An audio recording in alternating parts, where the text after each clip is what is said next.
नमस्कार सर्वांना. मी सिद्धी राऊत. हल्लीच मी आता ओपोनोपोनोचे सेशन्स घ्यायला, हीलिंग सेशन्स घ्यायला सुरुवात केली.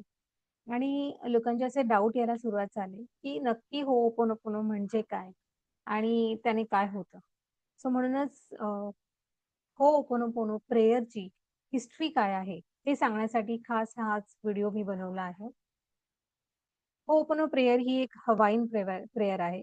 हवाई इथे डॉक्टर ह्युलन नावाचे एक मानसोपचार तज्ञ म्हणजे सायकॅट्रिस्ट होते. ओके. त्यांची बदली एका वॉर्डमध्ये झाली.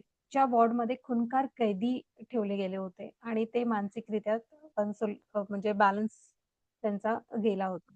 सो पण ते खूनखार कैदी इतके म्हणजे हिंसक होते, की कोणीही वॉर्ड बॉय, नर्सेस, डॉक्टर्स तिथे गेले की त्यांच्यावर ते हल्ला करायचे. म्हणूनच त्या वॉर्डमध्ये कोणीही जायला घाबरत होते. तर जेव्हा डॉक्टर ह्युलेन यांना कळलं की त्यांची बदली त्या वॉर्डमध्ये झाली, तर तेव्हा सुरुवातीला ते थोडेसे हलले. म्हणजे त्यांना असं वाटलं की मलाच इथे का म्हणजे माझीच इथे का बदली झाली? माझ्याबरोबरचे जे डॉक्टर होते त्यांना सगळ्यांना वेगळे-वेगळे छान-छान वॉर्ड मिळाले. मग मलाच इथे का टाकण्यात आलं? सो सुरुवातीचे 2 दिवस ते तिथे गेले नाही, हॉस्पिटलमध्ये गेले नाही. त्यांनी घरी बसून चिंतन केलं. जसे ते सायकियाट्रिस्ट होते, त्यामुळे त्यांचं अंतर्मन, बहिर्मन या मनाच्या शास्त्रावरचा तर गाढा अभ्यास होताच. पण त्याचबरोबर ते आध्यात्मिकदृष्ट्या सुद्धा त्यांचा खूप छान अभ्यास होता. त्यांना हीलिंग वगैरेवर खूप जास्त विश्वास होता आणि ते त्याचा सुद्धा अभ्यास करत होते. सो या 2 दिवसात त्यांना हे रिअलाईज झालं, की हे जे काही हा जो वॉर्ड माझ्याकडे आलाय किंवा ते कैदी जे माझ्याकडे आलेत बरे व्हायला, तर ते माझ्याच आयुष्याचा काहीतरी भाग आहे. पूर्वजन्मीचा असेल किंवा ह्या जन्मीचा असेल. त्यांच्याशी माझं काहीतरी कनेक्शन आहे, म्हणून ते माझ्याकडे आलेले आहेत.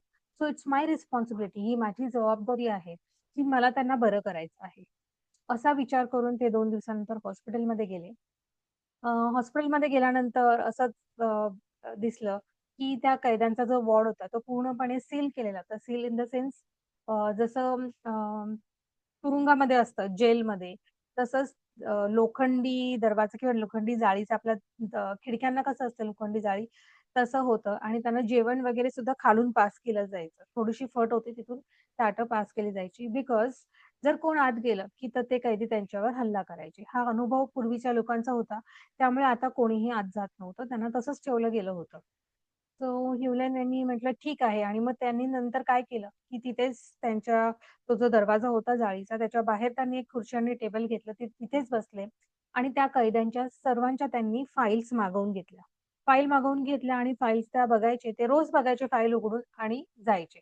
त्यांची शिफ्ट असेपर्यंत ते थांबायचे, फाइल्स उघडून बघायचे आणि जायचे. असं ते सतत 21 दिवस केलं. त्यांनी ना कैद्यांना कोणत्या भेटले, ना गोळी दिली, काहीच केलं नाही.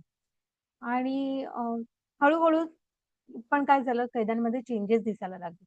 तिकडचे जे वॉर्ड बॉय होते त्यांनी हे नोटीस केलं, की पूर्वीची जेव्हा ते जेवणाची ताटं किंवा चहाचे कप वगैरे जे आतमध्ये पाठवायचे, ते कधी-कधी फेकून मारायचे.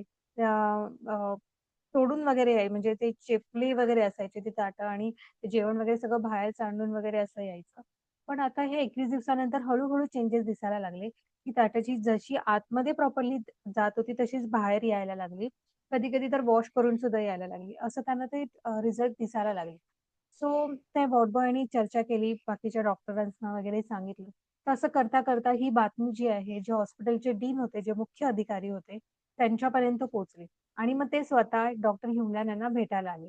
तुम्ही नक्की असं काय केलं, की या कैद्यांमध्ये हे चेंजेस दिसतायत? तर डॉक्टरांनी सांगितलं, "मी असं मोठं असं काही केलं नाही. मी फक्त त्यांना बाहेर बसून हीलिंग देत आहे." तर त्यांना सुद्धा क्युरिओसिटी आली, की ही हीलिंग तुम्ही नक्की काय देता? कसं करता? तर त्यांनी म्हटलं, "मी प्रत्येक कैद्याची फाईल बघतो, त्याच्यावरचं नाव वाचतो आणि त्या नावाला ते नाव वाचून त्याच्यापुढे म्हणतो, I am sorry, please forgive me, thank you, I love you." ही एक 4 वाक्यांची प्रेयर मी म्हणतो आणि हेच मी दिवसभर करत असतो. तर त्यांना सुद्धा आश्चर्य वाटलं, की हे नक्की काय आहे? म्हणजे हे नवीन काय आहे? तर त्यांनी सांगितलं आपल्या डॉक्टर युलेन यांनी, की हा एक मंत्र आहे किंवा आपण प्रार्थना म्हणू शकतो, की ज्याच्याद्वारे आपण समोरच्याला हीलिंग देतो. आय एम सॉरी म्हणजे माझ्या आत काहीतरी आहे, की त्याच्यामुळे ही परिस्थिती माझ्या वाट्याला आलेली आहे. पण नेहमी काय करतो समोरच्याला दोष देतो. पण समोरच्याला दोष न देता त्या परिस्थितीची जबाबदारी घेणं म्हणजेच ती परिस्थिती स्वीकारणं आणि त्यामुळेच आपण त्या परिस्थितीला काय म्हणतो, आय एम सॉरी किंवा त्या समोरच्या व्यक्तीला म्हणतो, आय एम सॉरी. ही परिस्थिती माझ्यामुळेच आलेली आहे. So I am sorry. त्यानंतर प्लीज फॉरगिव्ह मी. हे त्या ज्या आठवणी काही आहे किंवा ज्या त्या परिस्थितीला आपण म्हणतोय, की प्लीज फॉरगिव्ह मी, मला माफ करा. नंतर थँक यू. थँक यू याबद्दल, की हा सिग्नल दिलाय, की मला हीलिंग सुरू करायची आहे.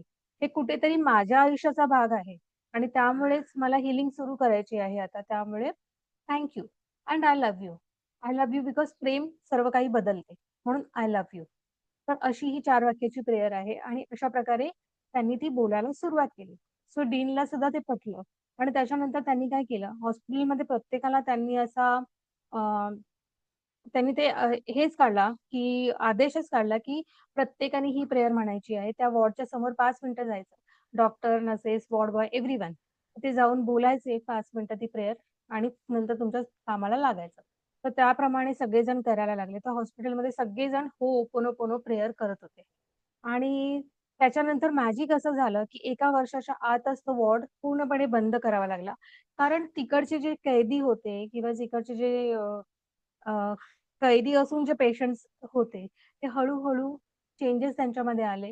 ते बरे झाले पूर्णपणे आणि मग त्यांना दुसरीकडे शिफ्ट करण्यात आलं. त्यांना त्या हॉस्पिटलमधून सोडण्यात आलं. सो अशी ही होओपोनोपोनो प्रेयर खूपच प्रभावी आहे. पण ती जेव्हा करतो, तेव्हा आपण ते फीलिंग्स बरोबर करावी लागते. डॉक्टर ह्युलॅन यांचा उद्देश एकदम म्हणजे म्हणतात ना प्युअर सोल होते ते आणि त्यांचा उद्देश होता, की त्यांना त्या कैद्यांना ठीक करायचंच आहे. त्यामुळे त्या परिस्थितीची पूर्ण जबाबदारी त्यांनी स्वतः घेतली होती, की ह्याला या परिस्थितीला मीच जबाबदार आहे. आणि ती जबाबदारी घेऊन मग त्यांनी त्यांच्यावर काम केलं आणि ती प्रार्थना म्हटली. त्यामुळे त्यांना हा खूप छान रिझल्ट आला. तर अशाच प्रकारे ही प्रार्थना आपल्या जीवनातील वेगवेगळ्या घटकांसाठी आपण वापरू शकतो. जर एखादा आपल्याला पेन आहे, मानसिक पेन आहे किंवा फिजिकल पेन आहे. फिजिकल पेनवर तर खूप अमेझिंग रिझल्ट्स येतात. फीलिंग्स बरोबर जर आपण केलं, प्रॉपरली केलं, तर त्याचे खूप छान रिझल्ट आपल्याला दिसायला बघायला मिळतात. सो असं ही थोडक्यात हिस्ट्री आहे डॉक्टर ह्युलन यांची आणि होओपोनोपोनो प्रेयरची. थँक यू सो मच हा व्हिडिओ कंप्लीटली बघितल्याबद्दल. I love you, I like you and I respect you all. God bless you. Bye.